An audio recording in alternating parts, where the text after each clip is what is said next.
Third আসেন সংবিধান সংস্কার কমিটি নিয়ে। আমরা এই সংসদের প্রথম অধিবেশনেই প্রস্তাব করেছিলাম সংবিধান সংস্কারের জন্য একটি কমিটি করব এবং এটা পাবলিক কনসালটেশনে যাব। আমরা বিভিন্ন স্টেক হোল্ডারদের সাথে কথা বলতে চাই। জুলাই সনদকে সামনে রেখে সংস্কারগুলো কোন প্রক্রিয়ায় আমরা নিতে পারি সেখানে আমরা যেতে চাই। এখানে আমাদের যে কোনো সংবিধান সংস্কারকে বা সংবিধান সংশোধনকে একটা টেস্টের মধ্য দিয়ে যেতে হবে। সেই টেস্টটা হলো বেসিক স্ট্রাকচার থিওরি কনস্টিটিউশনের, যেটা ইন্ডিয়ান সুপ্রিম কোর্ট কেশবানন্দ ভারতীর মামলায় 1972-তে ডিসাইড করে দিয়ে গেছেন। বেসিক স্ট্রাকচার থিওরি সেটা আমাদের দেশের সংবিধানে সাংবিধানিক মামলার রায়গুলোতে, বিশেষ করে অষ্টম সংশোধনের রায়গুলোতে অ্যাডাপ্ট করে গেছেন। ফলে আমরা যে কোনো অ্যামেন্ডমেন্ট করতে যাই না কেন, সেই অ্যামেন্ডমেন্টের জায়গায় আমাদের মাথায় ওইটাও রাখতে হবে। একটা প্রশ্ন এসেছিল ৭২-এর সংবিধান ছুঁড়ে ফেলতে হবে। প্রশ্ন এসেছিল ৭২-এর সংবিধান ছুঁড়ে ফেলে এই সংবিধানকে রিরাইট করতে হবে। সেটা অন্য একটা এপিসোড হতে পারত। কিন্তু আমরা যখন জুলাই সনদে স্বাক্ষর করেছি, ৩৩টি রাজনৈতিক দল পার্লামেন্টের দক্ষিণ প্লাজায় বসে সই করেছি, সেখানে আমরা সুনির্দিষ্টভাবে বলেছি ৬টা অনুচ্ছেদ আছে, এখানে ৭টা ডিক্লারেশন আছে। ৬টা অনুচ্ছেদের ৬ নম্বর অনুচ্ছেদের ক এবং খ পাঠ করা আছে। ক পাঠে ১ থেকে ৪৭, খ পাঠে ৪৮ থেকে ৮৪ পর্যন্ত।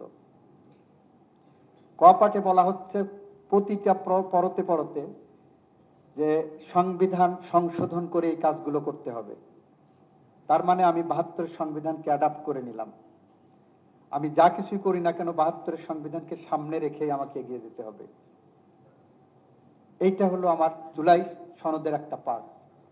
ফলে যারা বলছিলেন যে ৭২-এর সংবিধানকে ছুঁড়ে ফেলে দিয়ে করতে হবে, সেইটা করলে আমি এক লাইনে যেতে পারতাম। কিন্তু আমার ৭২-এর সংবিধান যতক্ষণ পর্যন্ত আছে, এই সংবিধানকে আমার অ্যামেন্ডমেন্ট করতে হবে। অ্যামেন্ডমেন্টের প্রক্রিয়ায় যে জুলাই সনদকে আমার সামনে রাখতে হবে, যেগুলোকে আমরা সংস্কারের জন্য স্বাক্ষর করেছি। এখন প্রথম অধিবেশনে যখন বললাম আমরা সংবিধান সংস্কারের কমিটি করব, আপনার নাম দেন বিরোধী দলের কাছে, ওনারা বললেন যে আমরা নেক্সট অধিবেশনে জানাবো, এটা এখন করার দরকার নাই। আমরা ১৭ সদস্যযুক্ত কমিটি করব বলে সিদ্ধান্ত নিয়েছি। তার মধ্যে বিএনপি থেকে ৭ জন, অন্যান্য যারা সমমনা আছে তাদের থেকে ৫ জন, বাংলাদেশ জাতীয় পার্টি, গণ অধিকার পরিষদ সহ ৫ জন, ১২ জন। আমরা বিরোধী দলকে বললাম আপনারা ৫ জন নাম দেন।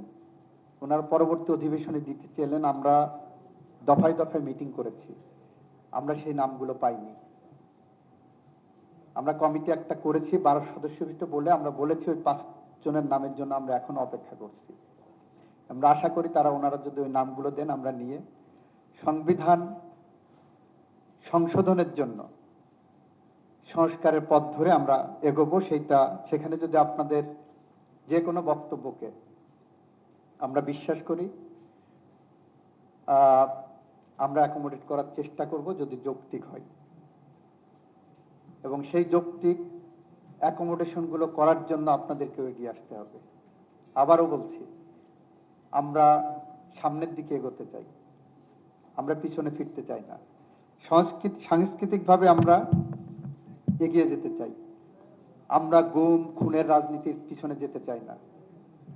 শুধু বিএনপি করার অপরাধে বিগত ১৭ বছরে ৬০ লক্ষের বেশি বিএনপি নেতাকর্মীর বিরুদ্ধে মিথ্যা গায়েবী মামলা করা হয়েছিল, যাদের যে সমস্ত মামলার অধিকাংশ বাদী ছিল পুলিশ।